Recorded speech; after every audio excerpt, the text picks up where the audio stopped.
नमस्ते। आप सभी से अनुरोध है कि कृपया चैनल को सब्सक्राइब करें और जो आपको QR दिख रहा है ऊपर, उसको स्कैन करके हमें आप सपोर्ट करें। साथ में हमारे सब्सक्रिप्शन प्लान्स को ज्वाइन करें। वीडियो को आप लाइक करें, शेयर करें और याद रखें 25, 26, 27 अक्टूबर राष्ट्रवादियों का महाकुंभ, जिसके डिस्क्रिप्शन में लिंक दिए हुए हैं क्राउड फंडिंग के लिए। आज सुप्रीम कोर्ट ने तो कमाल ही कर दिया, क्योंकि लोगों को ये आशा थी कि सुप्रीम कोर्ट ने एक तरफा आदेश किया था कांवड़ यात्रा के बारे में, तो उसमें वो कुछ मॉडिफिकेशन करेगा, क्योंकि आज उत्तर प्रदेश सरकार पूर्व अटॉर्नी जनरल मुकुल रोहतगी के माध्यम से उपस्थित हुई। साथ में उनके जो डिप्टी एजी हैं उत्तराखंड के, वो भी उपस्थित हुए और दोनों ने एक ही बात कही और पुरजोर शब्दों में कही कि भाई ये ऐसा कोई हमने काम नहीं किया है जो कानून में नहीं है। ये सेंट्रल लॉ है और फूड सेफ्टी एक्ट एक सेंट्रल लॉ है। उसी सेंट्रल लॉ के अंतर्गत ये है, पाबंदी है कि सबको अपना नाम दिखाना पड़ेगा, सबको अपना लाइसेंस प्रदर्शित करना पड़ेगा और उनको जो अन्य आदेश दिए जाएंगे वो भी उनको करने पड़ेंगे। ऐसा स्पष्ट रूप से केंद्रीय कानून में है और केंद्रीय कानून के साथ साथ जो नियम बने हुए हैं और जो रेगुलेशन बनाए हुए हैं FSSAI ने, उनमें भी है। अब आप ये देखिए कि सुप्रीम कोर्ट किस तरह से काम करता है। माय लॉर्ड्स ने पिछली बार जो लॉजिक दिया था और इस बार जो लॉजिक दिया है, पिछली बार उन्होंने कहा था कि भाई ये जो आदेश है आपने, वो पुलिस इसको लागू करा रही है, कॉम्पिटेंट अथॉरिटी ने नहीं किया। आज जब कॉम्पिटेंट अथॉरिटी का उल्लेख उनके सामने किया गया, तब एक वो दूसरा लॉजिक लिया है। इससे दिखता है साफ साफ कि भाई माइंड तो पहले से ही बना हुआ है, हम तो वही करेंगे जो हमें करना है। तुम कोई भी लॉजिक ले आओ, तुम कोई भी आर्ग्यूमेंट ले आओ, तुम कोई भी कानून दिखा दो। बिल्कुल उसी अंदाज में आज सारी कार्यवाही हुई। छूटते ही तो अभिषेक मनु सिंघवी जी कहते हैं कि भाई इनका जो काउंटर है वो हमें 10:30 बजे इन्होंने अपलोड किया है, हमको रात के 10:30 बजे मिला है, तो हमें इसमें काउंटर देना है। अब देखिए आप, उसका उनको रिजॉइंडर देना है। भाई साहब, जब इंटरिम ऑर्डर होता है तो रिजॉइंडर के लिए वक्त नहीं दिया जाता है। जब पेंडिंग होती है स्टे ऑर्डर की या कोई भी और जो लीज होती है वो पेंडिंग होती है, तब बात अलग होती है। आपके हक में इंटरिम ऑर्डर है और आप उसको और एक्सटेंड कराने के लिए आप बहाना लेकर आए हैं वहाँ पर कि साहब कि देखिए हमको जो है टाइम नहीं मिला, और उसके बाद एडजर्नमेंट दे देते हैं सीधे कब तक, 5 अगस्त तक, जब तक कि कांवड़ यात्रा समाप्त हो जाएगी। यह शोभा नहीं देता सुप्रीम कोर्ट को कि वो इतना बायस्ड दिखे, क्योंकि जो जूरिस्प्रूडेंस के जो बिल्कुल प्रमुख सिद्धांत हैं उसमें यही दिखता है, उसमें यही बताया जाता है कि you should not only be judicious, you should also look to be judicious. ऐसा नहीं है कि आप जो है वो बिल्कुल एक ही प्रकार से ये दिखें कि हम पूरी तरह से स्वतंत्र हैं। ऐसा आपको दिखना भी पड़ेगा, ऐसा आपको अपने कर्तव्यों से, अपने कृत्यों से ये दिखाना भी पड़ेगा कि हाँ आप जो हैं वो बायस्ड नहीं हैं। You should not only be unbiased, you should also appear to be unbiased. अब ये तो बिल्कुल दिख नहीं रहा है, इसमें तो साफ साफ दिख रहा है कि पूरा का पूरा बायस आया हुआ है। कैसे आया हुआ है इसमें आगे भी आपको बताऊंगा, क्योंकि जब यह आर्ग्यूमेंट लाया गया कि भाई ये तो सेंट्रल लॉ है, सेंट्रल लॉ के अनुसार ये राज्य को अधिकार है और राज्य ने इसको ये कांवड़ यात्रियों के इसमें विशेष रूप से लागू किया है, तो वो कहते हैं भाई आपने और जगह लागू किया कि नहीं किया, केवल कांवड़ यात्रियों के रूट पे क्यों लागू किया, और चूंकि आपने केवल यहीं लागू किया है और आपने बाकी स्थानों पर लागू नहीं किया है, इसलिए हम इंटरिम ऑर्डर बढ़ा देते हैं। अच्छा, इंटरिम ऑर्डर का भी खेल बड़ा मज़ेदार होता है। जैसे चाहो वैसे बढ़ाते जाओ, किसी भी बहाने बढ़ाते जाओ। उसने एडजर्न मांगा इसलिए बढ़ा दो, यानी कि बिना किसी आदेश के, बिना किसी फाइनल ऑर्डर के रिलीफ देते जाओ जिसको आपको देनी है। यह कार्य आज पूरी तरह से माय लॉर्ड्स ने किया है और एक प्रकार से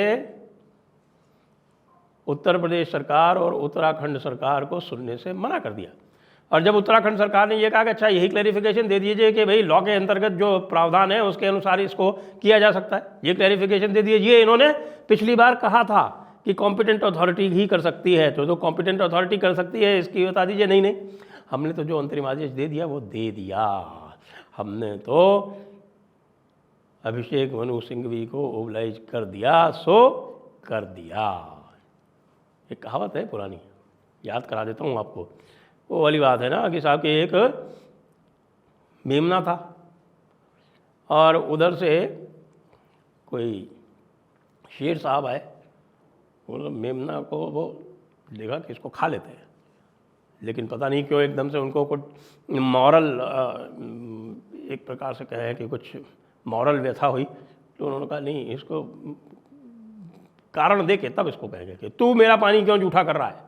मेमने ने कहा हुक्म, मैं कैसे आपका पानी जूठा कर सकता हूँ, मैं तो नीचे हूँ, पानी तो आपकी तरफ से बह के मेरी तरफ आ रहा है, तो मैं आपका पानी कैसे जूठा कर सकता हूँ। तो शेर ने कहा अरे तूने नहीं जूठा किया तो कोई बात नहीं, तेरे पिताजी ने कल जूठा किया था ऊपर से। तो कहने का मतलब ये है कि भाई हमें तो कोई बहाना चाहिए, बहाना ऐसा विचित्र कि यानी आपने देख लिया कि यहाँ पर साफ साफ ये दिखाई पड़ रहा है कि एक बात आपने कही थी पिछली बार और साफ साफ आपने कहा था कि भाई जो कॉम्पिटेंट अथॉरिटी है वो आदेश निकाल सकती है, पुलिस नहीं निकाल सकती। तो जब आपसे ये पूछा जा रहा है और उत्तराखंड वालों ने तो पॉइंटेडली पूछा कि साहब ये बताइए कि ये क्लैरिफिकेशन दे दीजिए कि कॉम्पिटेंट अथॉरिटी इसके ऊपर ऑर्डर जारी कर सकती है, तो उन्होंने कहा भाई हम तो हमने तो जो इंटरिम ऑर्डर जारी कर दिया वो जारी कर दिया। बताइए, इतना ज़्यादा पूर्वाग्रह और इतना ज़्यादा बायस, इतनी ज़्यादा प्रिजुडिस यदि आप सुप्रीम कोर्ट के जजेस दिखाएंगे तो बाकी लोगों का और क्या होगा। याद कीजिए ये क्यों हो रहा है, उसमें एनजेएसी का आप ज़रा केस याद कीजिए। एनजेएसी का जो ड्राफ्ट हुआ वो बेसिकली इसलिए फॉल्टी था क्योंकि एनजेएसी में उस लॉ को, उस कॉन्स्टिट्यूशनल अमेंडमेंट के ऊपर निर्णय लेने का कार्य उसी संस्था के ऊपर छोड़ दिया गया जो उससे अफेक्टेड हो रही थी। यानी कि जो कॉलेजियम वाले जजेस थे उन्होंने ही बैठ के ये तय किया कि ये जो संविधान संशोधन है वो उचित है या नहीं है, और कुछ लचर और बेकार के बहाने बनाकर उस एनजेएसी को, जो कि न केवल संसद ने एक मत से पारित किया था अपितु सारे जो प्रदेश थे उन्होंने भी एक मत से पारित किया था, ऐसा अभूतपूर्व संविधान संशोधन जो है वो उन्होंने, यानी कि जस्टिस खेहर जो बाद में चीफ जस्टिस ऑफ इंडिया बने, वो उस बेंच के अध्यक्ष थे और बाकी जो जजेस बैठे हुए थे उसमें वो भी आगे कॉलेजियम में जाने वाले लोग थे। ऐसे लोगों का, जिनका कि खुद का इंटरेस्ट उसमें इन्वॉल्व था, ऐसे लोगों ने एक ऐसे कानून को अवैध घोषित कर दिया जो कि पूरी तरह से शुचिता लाने के लिए और जुडिशरी की वर्किंग को ट्रांसपेरेंट बनाने के लिए किया गया था। तब ड्राफ्ट में क्या कमी थी ये मैं कई बार बता चुका हूँ। ड्राफ्ट में यही कमी थी कि भाई आपने इतना संशोधन कर दिया तो आप ये भी कह देते साथ में कि भाई एक और ऐसी बॉडी रहेगी जो जहाँ पर भी जुडिशरी का स्वयं का हित इन्वॉल्व होगा उसको डिसाइड करने के लिए एक और बॉडी होगी। वो उसी में आ जाता। जब पूरा का पूरा हो रहा था तो इतना तो सभी लोग समझ जाते कि भाई इनके भरोसे तो नहीं छोड़ सकते, इनके भरोसे छोड़ दिया तो ये तुरंत इस प्रावधान को इनवैलिडेट कर देंगे। वही किया उन्होंने। तो अब समय आ गया है कि जुडिशरी की ये जो असीमित शक्तियां हो गई हैं, जिसमें कानून के अतिरिक्त सब कुछ चलता है और विशेषकर कुछ लोगों का चेहरा चलता है, ये है पूरी तरह से रेगुलेट होना चाहिए। समस्या ये है कि जो हमारी प्रजातांत्रिक व्यवस्था है उस प्रजातांत्रिक व्यवस्था में इस पर जब तक दोनों पक्ष पूरी तरह से सहमत नहीं हो तब तक हो नहीं सकता। दोनों पक्ष उस समय सहमत हो गए थे 2014 में, जब बहुत बड़ा झटका लगा था कांग्रेस को, तो कांग्रेस जो थी उस समय कोमा में थी, उस समय सहमत हो गई थी, लेकिन बाद में राहुल गांधी जो थे वो एक्टिवेट कर दिए गए और उनको कैटलाइज कर दिया गया फॉरेन फोर्सेस के द्वारा। तो फॉरेन फोर्सेस के इन्फ्लुएंस में हमारे श्री राहुल गांधी जो हैं वो हर प्रयास का, हर कानून का विरोध करेंगे। उन्होंने ये कसम खाई है कि हर चीज़ का विरोध करेंगे, क्योंकि उनको लगता है कि हर चीज़ का विरोध करने के कारण ही उनको 52 से 99 की शक्ति मिली है। अचानक जो 52 से 99 हो गए, वो ऑलमोस्ट डबल हो गए, तो उनको लग रहा है कि ये उन्होंने जो डिसरप्टिव रोल प्ले किया है उसी के कारण हुआ। लेकिन बिल्ली के भाग से छींका एक ही बार छींका फूटता है, बार बार नहीं फूटता। वही एक बार छींका फूटने के बाद तो फिर बिल्ली का आना भी बंद कर दिया जाता है। इसलिए इनको बड़ी भारी गलतफहमी है कि इन्होंने बहुत बड़ा कोई काम ऐसा कर लिया है जिसके कारण अब वो पूरी तरह से घुटनों पर ले आएंगे। मोदी जी को डिसाइसिवली एक्ट करना पड़ेगा। योगी जी तो करेंगे निश्चित रूप से, अब इन्होंने ये कह दिया है तो आप देखिएगा कुछ ही दिनों में कोई ना कोई रास्ता निकाल के वो कोई ना कोई काम कर देंगे। और ज़्यादा से ज़्यादा आप अगस्त 5 तक अगर करना चाहते हैं फाइनली, या तो डिसाइड करेंगे आप, नहीं तो ये खाली कांवड़ यात्रा का कह के इसको ये डिस्पोज ऑफ कर देंगे कि भाई कांवड़ यात्रा समाप्त हो गई इसलिए हम इसको डिस्पोज ऑफ कर देते हैं। तो उसके बाद फिर आप देखिएगा क्या होता है। और वैसे भी आपको बता दूँ कि समाज में इतनी चेतना आ गई है कि अब समाज में कोई भी कांवड़ यात्री जो है जहाँ पर भी नाम नहीं लिखा हुआ है वहाँ नहीं जा रहा है, क्योंकि यही कहा गया है ना कि आप किसी को फोर्स नहीं कर सकते, तो फोर्स नहीं कर रहे हैं। लेकिन जो भी हिंदू दुकानदार हैं, जो भी हिंदू विक्रेता हैं, वे तो सारे के सारे अपना नाम लगा ही रहे हैं। नाम लगाने के साथ साथ वराह मूर्ति भी लगा रहे हैं और वराह रूप भी लगा रहे हैं। तो जहाँ वराह रूप होगा, जहाँ वराह चित्र होगा, जहाँ वराह मूर्ति होगी, वहाँ जैसे ही व्यक्ति देखता है, या जहाँ पर भगवा झंडा होगा, जहाँ पर गणेश जी की मूर्ति, और उसमें साथ में खाली मूर्ति लगाने से नहीं होता, क्योंकि मूर्ति तो हमारे भाईजान लोग भी लगा रहे हैं, लेकिन उस मूर्ति पे ना तो रोली होती है, ना अक्षत होता है, ना पूजा होती है।